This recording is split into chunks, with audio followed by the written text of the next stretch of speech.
Hello, welcome guys to another installment of Football Club Magazine podcast. I'm Ryan Lee, along with Emmanuel Lahut and Jean Picaro for another installment as we go through some of the highs and lows from the soccer realm, both domestically and internationally. Some of the big highs really going right off the rip is MLS Week 1. It's been a historic season already, 31 years for the MLS, already recording highs in their league's history in attendance, in some of the recent viewership. And it's really brought on a lot of hype for the MLS, including league high, a league record 387K in the total attendance, the largest attendance throughout a weekend in MLS history. And it really shows that the MLS has taken great strides into really building momentum, especially with what's on the horizon with the World Cup and the Olympics coming here. And this big step forward is already a huge leap for MLS, building that momentum in American soccer, boys. Yeah, for sure. And I mean, LAFC and Inter Miami, not a surprise that they took the the prize for the highest attendance, which it's a good thing to see, especially since the game was played in LAFC. That could not have happened if it would have been at Inter's stadium.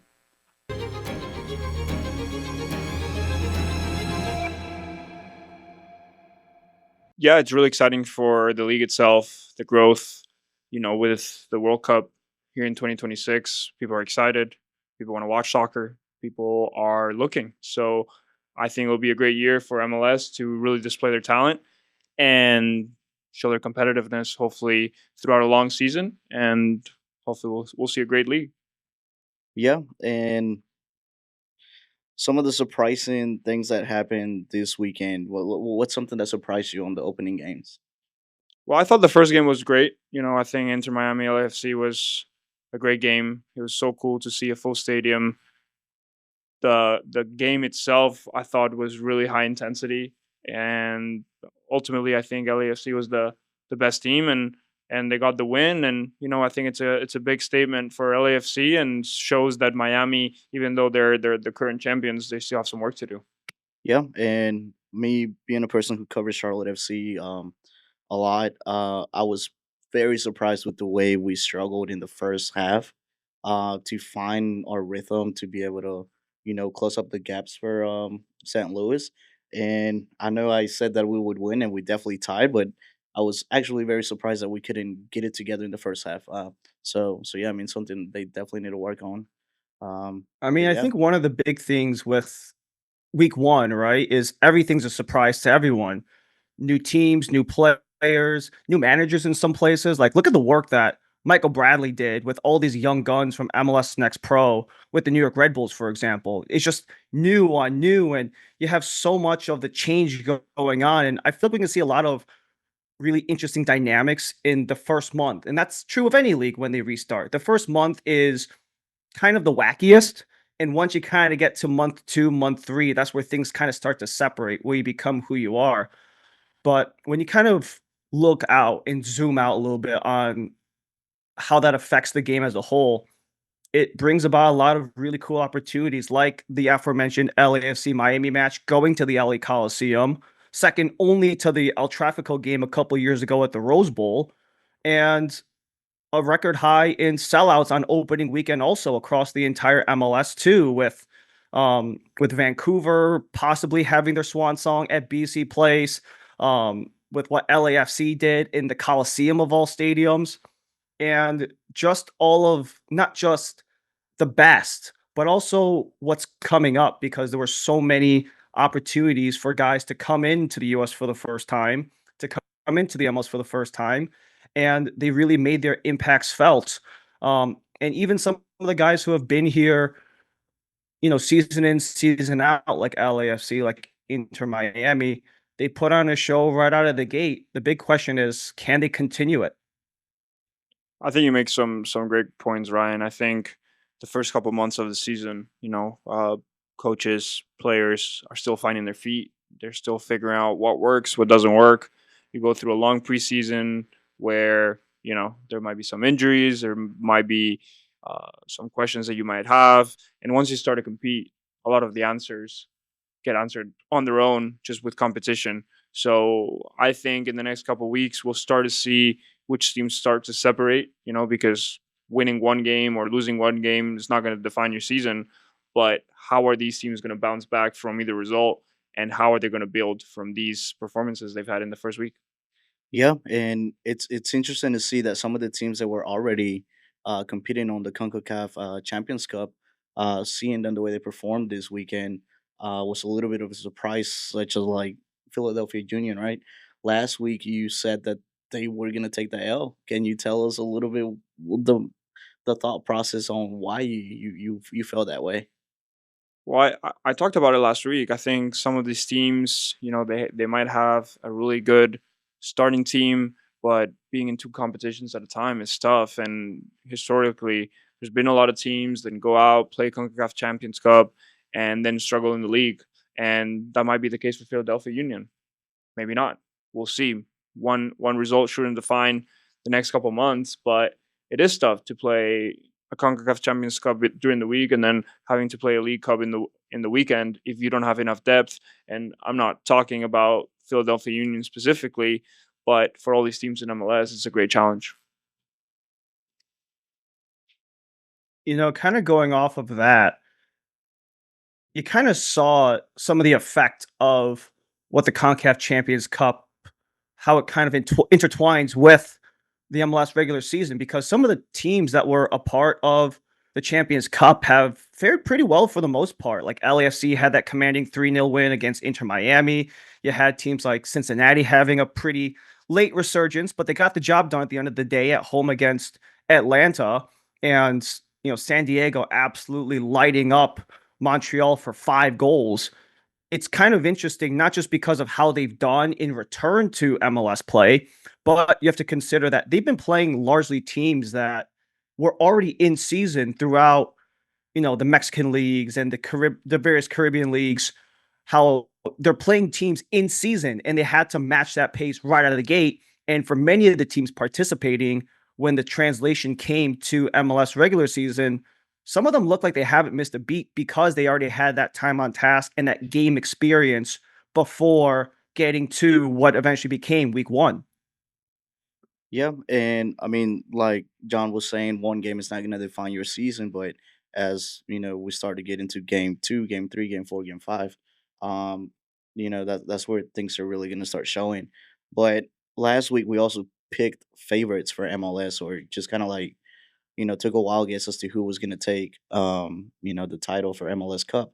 And after the first week, do you feel confident with your decision? But I mean, again, I know it's not going to define the season, but just watching the way they play. I think it's tough to say. Again, I think the season is full of ups and downs. Injuries can have a huge effect, especially in MLS rosters, right? Where stars are very important for their teams. And again, depth might not be the best for some teams.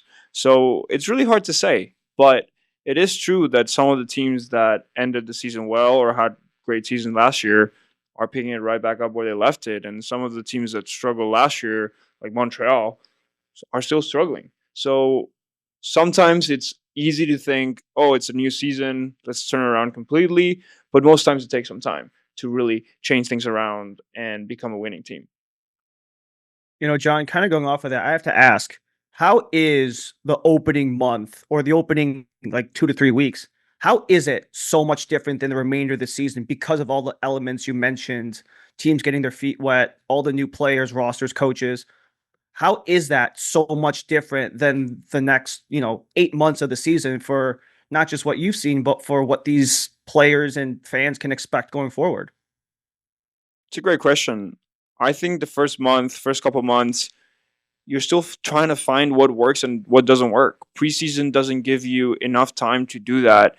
The competition is never the same. Even if you play in a team in your league or a better team, it's still not a league game or a competitive game. So it just takes a little bit of time for teams, for coaches to figure out what's working, which players are in form. Again, sometimes players are in form and they have a little dip in performance and they pick it right up. In Europe, it's normally, they talk about January, right? It's a really tough time in the season for European clubs after competing for 4 months, and you get to January, and then they're supposed to have a great last 4 months as well. So it just goes up and down, and I think for a player specifically, you want to get to playing, have minutes, and then kind of get in the groove of things in order to give your best. How does that eagerness that you kind of mentioned at the end play that factor as well? Like you're excited, there's that, desire to get out there and get going. And then, it's not reality, but eventually you either come out with a dub or get punched in the mouth either way. Like how does that kind of factor in going into this process? Well, yeah, I mean, every player out there wants to give their best, but just like everything, sometimes you just need to get in a rhythm of things, and in my case specifically, right, you go into preseason and you start slowly and you realize how much better you feel physically with the ball. And as it happens individually, it also happens as a team. The cohesiveness of the team starts to build up, the chemistry starts to build up, you get used to playing with a certain players, certain movements, certain understanding of what the player can expect. So it just takes a little bit of time, especially for those teams with a lot of new players, maybe a new coach. It takes a little bit of time. But like you said, look at a team like Red Bull, right? They have a lot of youngsters. A lot of them had Michael Bradley as their coach in MLS Next Pro, and they go into the big stage and are able to perform straight away. So there's no perfect recipe. Sometimes things just mash, and then sometimes they just don't. Yeah, Going and off of that, one last thing I have. You mentioned how there's no perfect recipe and things have to mesh. You mentioned the Michael Bradley thing and the New York Red Bull thing. A lot of those guys have played in either first team call ups or they just played together in Next Pro and just got called up kind of together. All those guys, all those youngsters together. How much is chemistry a part of the equation? And how long does that take for guys who maybe haven't had that familiarity? I think chemistry is huge. Like you mentioned, I think when you've worked with a coach before or you've played with a lot of your teammates before, it shows on the field. And Rebel is a great example because they produce a lot of young talent that maybe, okay, they haven't played with the first team, but they've been training with those players for a long time. On another example of a team that does this in Europe is Barcelona, right? They have a style of play. They all play the same style since they're 14 years old. By the time they make it to the first team, it's not new. They are used to the way of playing. Sometimes other clubs, maybe they play a certain formation this week, play a different formation another week, and it becomes a little bit tougher to adapt to going up to a higher level team, right? yeah, and I mean, I'll go ahead and connect that to what we're doing, right? So like we're in episode 4 of this situation, and we're just getting into the chemistry of everything we like to talk about. So, like he said, chemistry plays the most important part of this. But the question I want to ask you both is Messi going into the referee, I guess, dressing room. Not so much on that, but was there something with refereeing this weekend that you guys noticed that should probably be talked about a little more than it should have than it was? Well, let me first say that he didn't go into the locker room because that's just leaving it open. He went into a corridor. Okay, He yeah. went through a door My that apologies. maybe led to the referee locker room Yeah, because Like a if not, hallway he would type of have thing, yeah. 100% been sanctioned. yeah, yeah, yeah. But I think, if anything, it just shows you how competitive he is and how I don't think there was anything big enough in the game or refereeing that should be anything brought up. But if anything, it just shows you how competitive he is and how much he wants to win. Is that a good thing? Is that a bad thing? Obviously, if turns into violence or he gets upset at the referee and says something to the referee, that's never good. But it shows that he cares. And some people might say, "Oh, Messi's in the MLS. It's a retirement league, whatever." He cares about winning. So I think that's a good thing for the league and shows that he still has it. Yeah, and Ryan, I can agree that he's a competitive individual. I mean, there's a reason he's won the things he's won in his career. But given the history that he has, not him, not so much, right? Because this is not Messi. This is not the referees.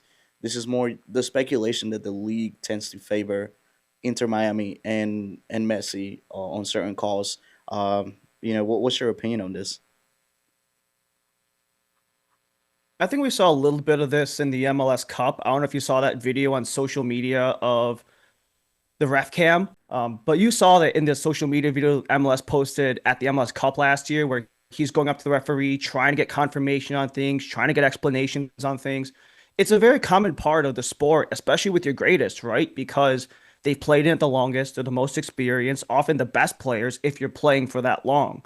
You hear maybe at the time, oh, Tom Brady got favorable calls in the NFL. Oh, Sidney Crosby gets favorable calls in the NHL.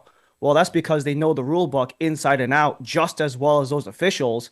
And it's not because they're whining and complaining about it. The way that I interpret it is they know the rules probably better than any other player in the league because they've been around it for so long and they have a similar understanding to what the referees are going to do. Obviously, you want to favor your team, you want to have it benefit you, but at the end of the day, the goats of the sports, all sports, they're always going to try to get those because they've been around it for so long and they've seen and heard every possible thing you can possibly imagine. Yeah, I mean, Messi's knowledge reflects in every competition, right? Which makes me want to talk about CONCACAF Champions Cup, and now the bigger games are coming, right? They're gonna play more Liga MX teams. I know some teams from Costa Rica are still in it, but what do you guys think? What do you guys think for these MLS teams now in CONCACAF Champions Cup? Yeah, so the Mexican teams are having success at finding ways of how to compete in the League's Cup, and I think that they can use the Concacaf Champions as kind of like a trial and error because they've not been the most successful teams in the League's Cup.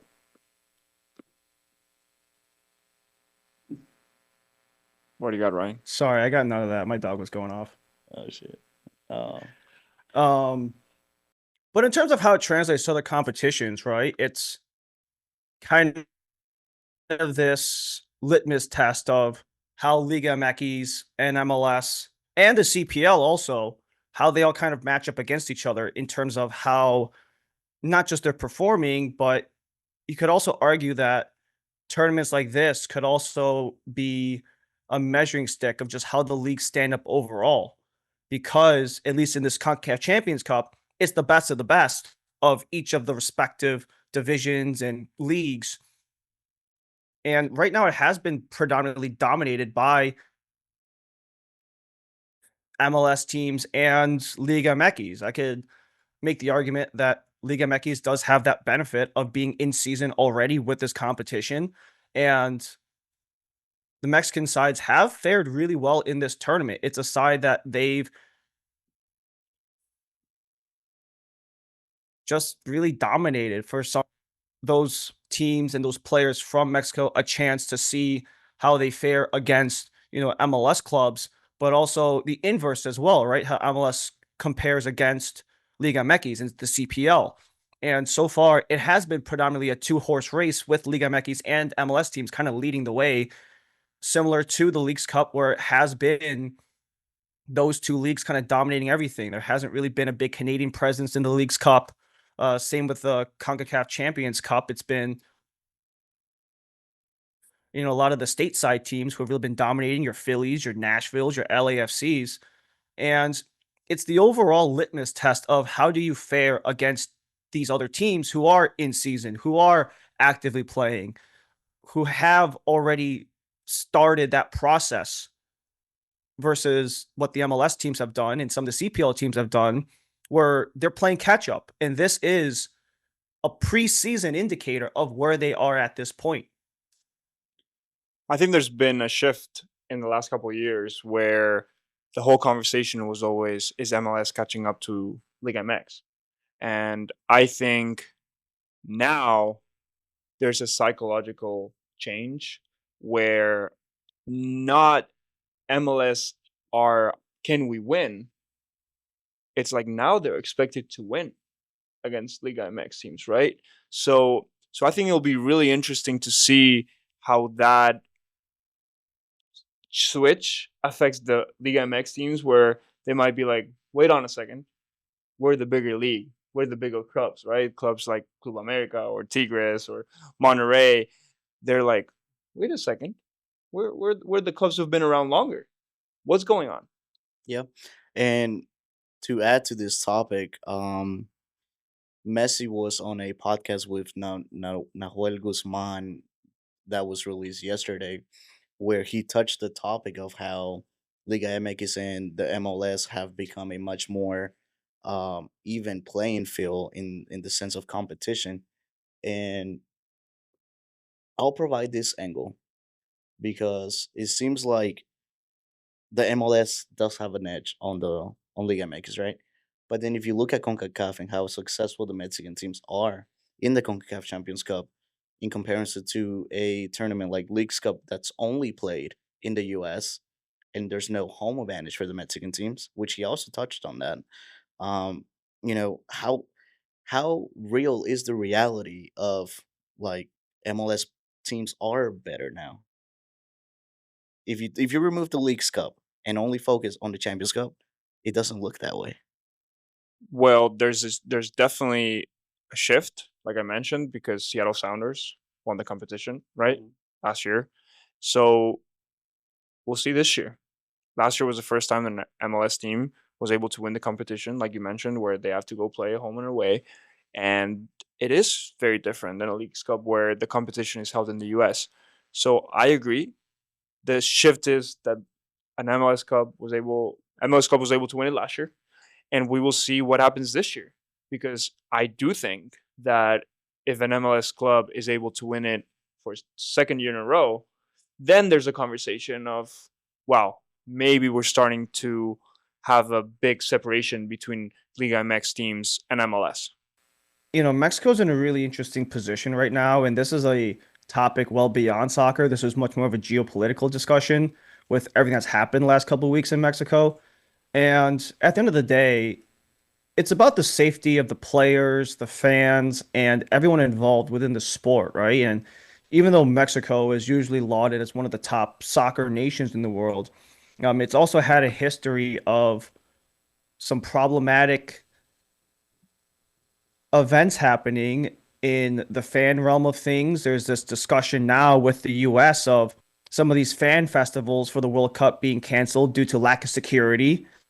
And there's that kind of apparently on the US side too that if there's not enough security that there might be games relocated, pulled back. There's a supposed push online to just have it be Canada only, which I can't see happening. But it is an overall concern for the players, especially having a home base in some of these territories. And, and the fact that the US is having similar issues with security and staffing due to funding, it's kind of become an issue on both sides of that border. I think it's not good that there are still so many unanswered questions in a way. I feel like it's such a big event that 4 months before the event, we're still talking about things that, like the situation in Foxborough and their stadium. And I think those things are not normal when it comes to such a big event. And the situation in Mexico is just very sad. First of all, for the people that live there and have to deal with the violence. And I think that's really the biggest thing, right? I think when things like this happen, like Ryan said, it's a geopolitical issue. It's not a soccer issue. Is hoping that people are safe, people are okay, and then in this situation, soccer is just really not the most important part. But there are some questions because there's a biggest sporting event in the world coming to these cities, to this country, and there's still a lot of unanswered questions. Yeah, and like you guys say, it's a really sad situation for the people involved. and safety. Everybody's safety is the main concern. And as far as the U.S., uh, the FEMA situation, the whole lack of funding for security, it just feels unreal when a country like the United States just is having this type of issues. 100%. And it's really interesting because I read an article about New York, the major fan festival that we're going to have. It's been canceled. And why do I think has happened? It's because the tickets are so expensive that they believed so many people were going to come into the country and they were going to have all these hotels sold and, you know, all these tickets sold. And now they're in a situation where they're like, wait a minute, there's not that many people interested in buying some of these smaller games.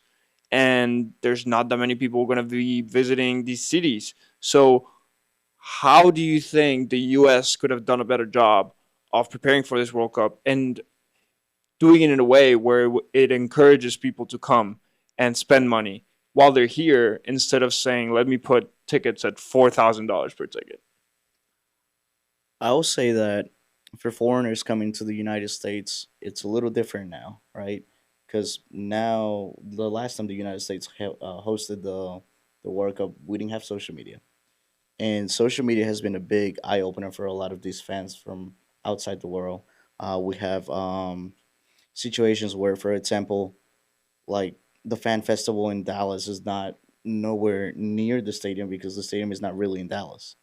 Um, and like a lot of people were seeing that, and then they look at the way they're gonna get to the stadium or to the fan festival, and it just feels like an impossible task when you have to go almost 45 minutes to an hour on an Uber or on a bus or a train when you're already spending all types of money to get to the US, have somewhere to stay, and then have to do all that traveling that you have no idea, if you'll make it or not.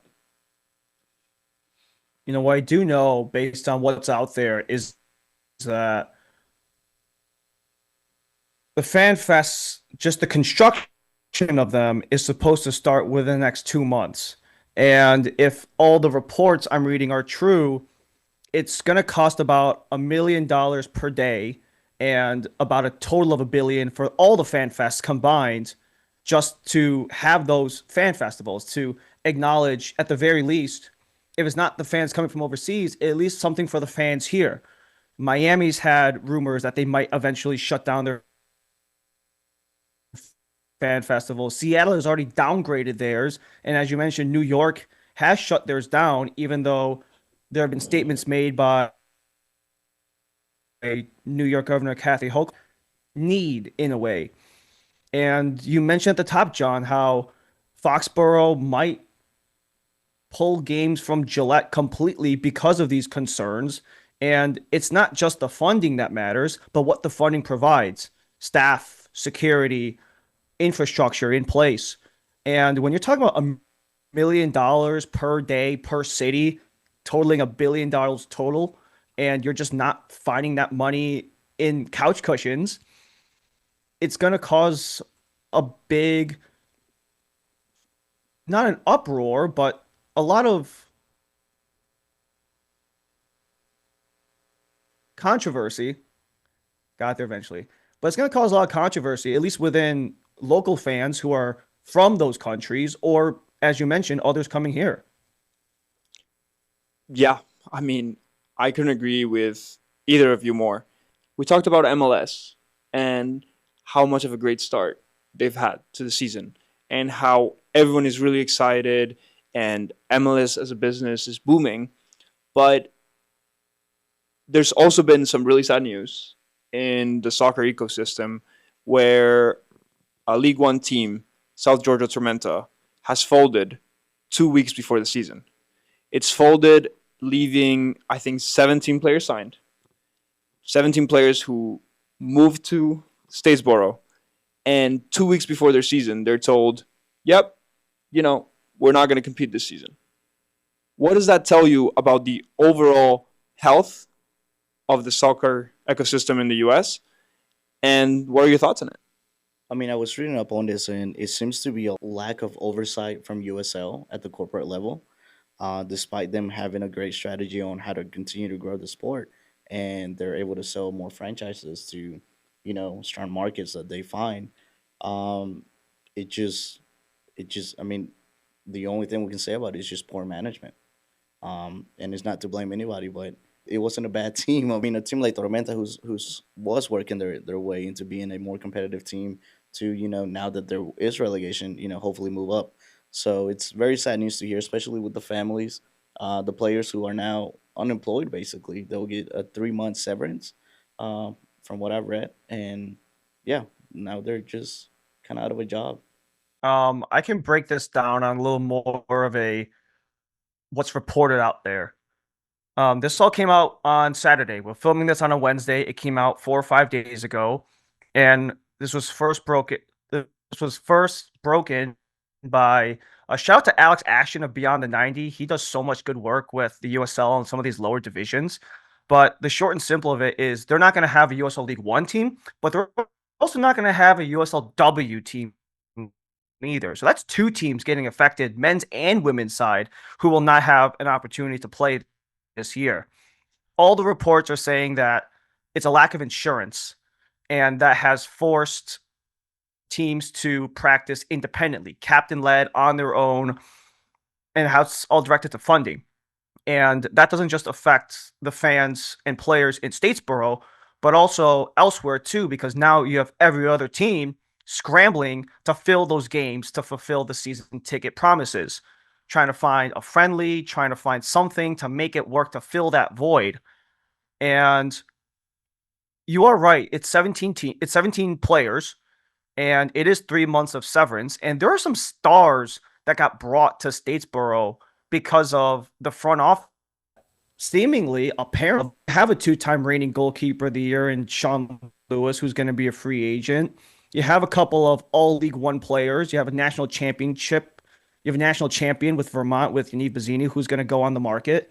And now it's not an opportunity for these guys to play for a smaller market to make their impact felt within Statesboro. But now it's not just the players scrambling to find that employment with only a couple months severance, but you could also look at it on the inverse way as well, how there could have been a potential stopgap in place, but from what I've read, there was also some disagreement within the higher ups on how they wanted to do things and how they wanted to potentially fund this. Nothing I'm saying is new information. Everything has been reported. It's been out there.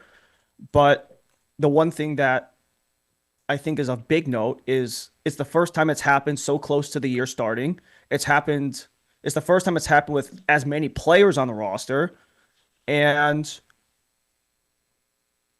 one of the unfortunate realities is that, according to Jackson Popkin of Scarves and Spikes, is that it's with funding ties with the land development around the stadium, because it is one of the ways that they've had to bring in that revenue, and they just haven't had enough of it to keep this team alive. And it's a really tough look for the league, especially with CBA negotiations happening, with the league so close to starting. The championship and League One are supposed to start the week of the 7th. And it's just a really tough look overall, not just from a down low perspective of the fans and players, but up top of the ownership, the league, and the USL entity. It's just a tough look. There's no other way to put it. It's You're already in a bad situation, and then you have this going on. It just looks bad to worse. And yeah, I mean, going back to the very first episode when we spoke about the, promotion relegation news, um, John, you shared a little bit about the bargaining agreements and how they were still being negotiated, and now this happens. As a player in the league, and just as a player, what are your, how are you seeing this situation? Well, there's still no agreement between the championship players and the USL, so that'll be really interesting too, because they're basically less than 2 weeks away from the start of the season. And as a player, all you want is to be treated with respect and honesty, right?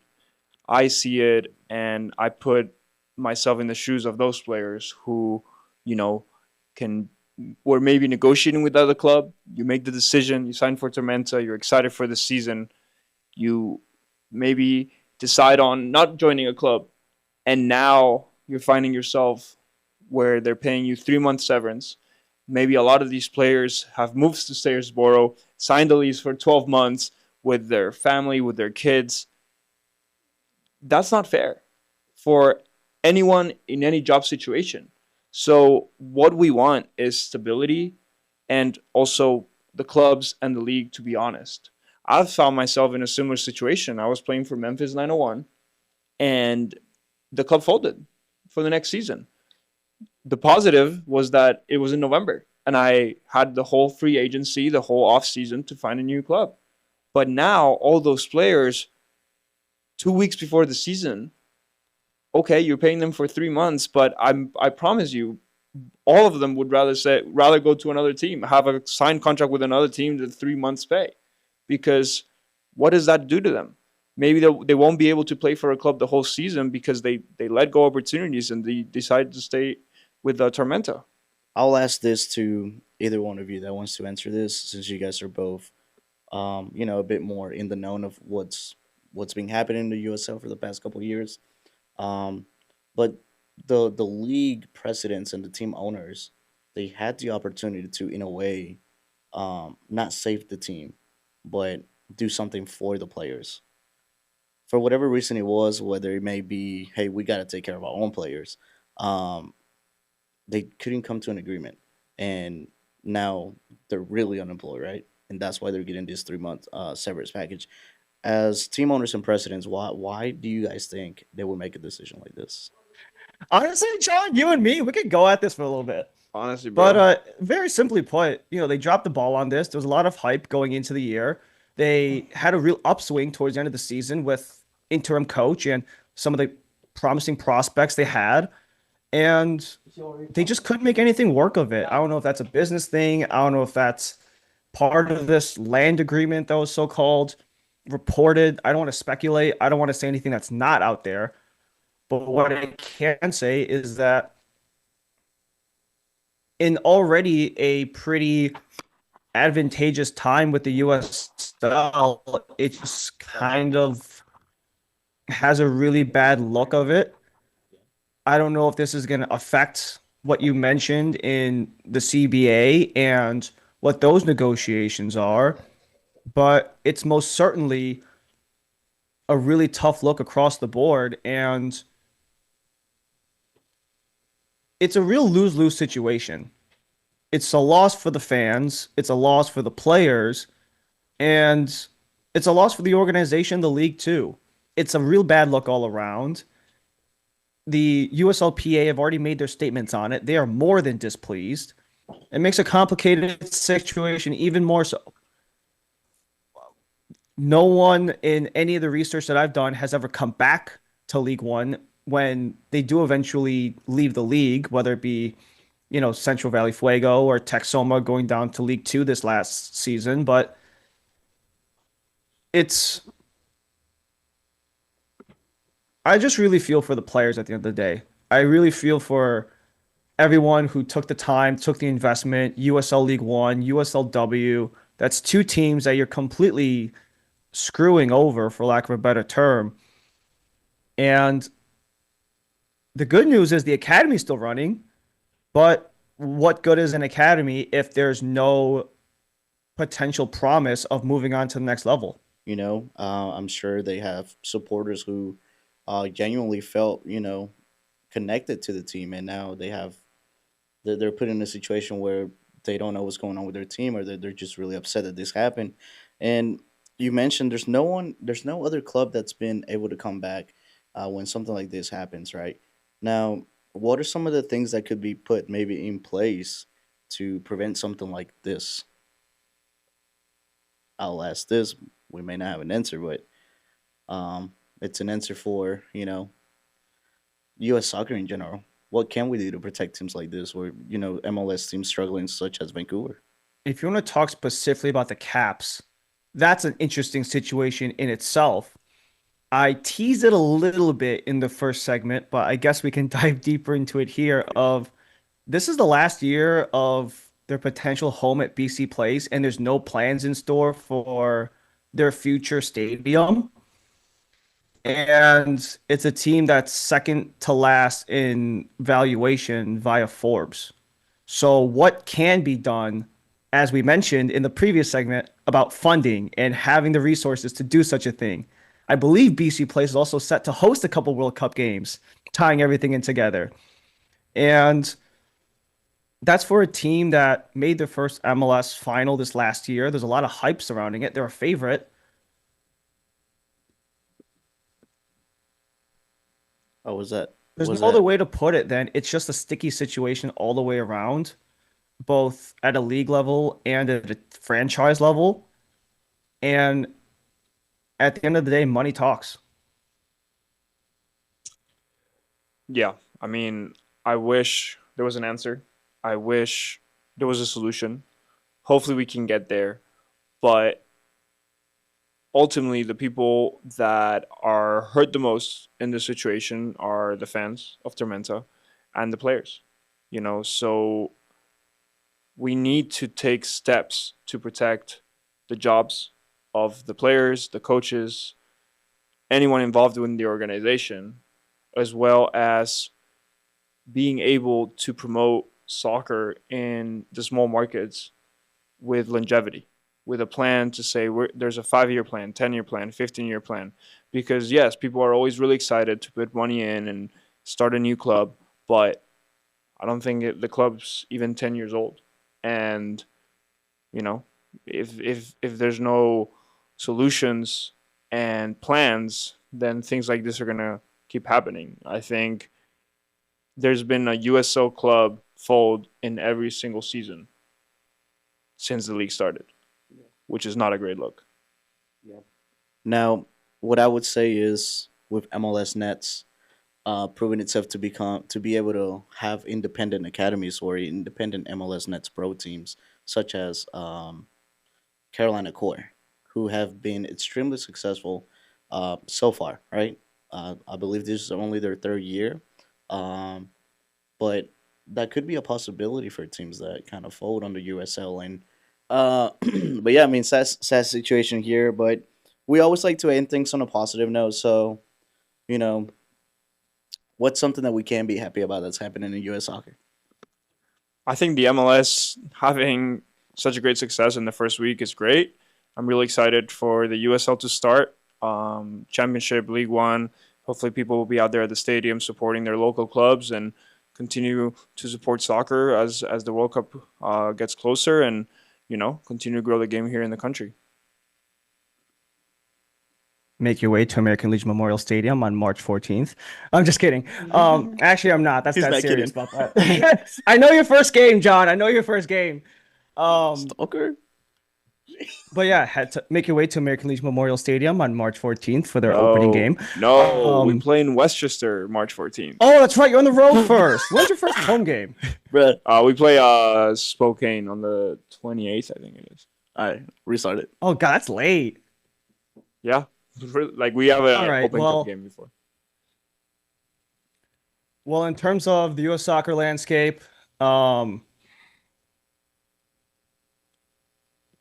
I think as long as teams and leagues continue their upward trajectory and don't take the momentum and just put it at a complete standstill, then you can build it and you can ride with it. That's what the MLS is doing right now. That's what some of the most successful clubs in the USL have been doing and overseas as well.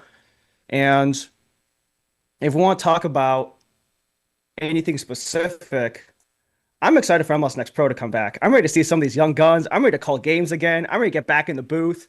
A new platform, by the way, for MLS Next Pro. A lot of people have been questioning about that. One Football is going to be the new streaming partner of MLS Next Pro. I'm excited to have my first game this Sunday in Tacoma where they play LAFC second team, who we just talked about, how they're going to be the young guns, the next generation of LAFC, the next generation of the Seattle Sounders too, and what these kids can provide to the future of the MLS and the respective teams. And if you guys want to see some of those hot young prospects, One Football Sunday night, 10:30 kickoff. I don't even know my own kickoff time. That's bad. No, but really, I mean, that's the beautiful thing about soccer. While there is sad stories, we do tend to see more positive things in the world of soccer. And maybe next week we come back with different news with Tormenta. But you never know. Catch us on the next one, guys.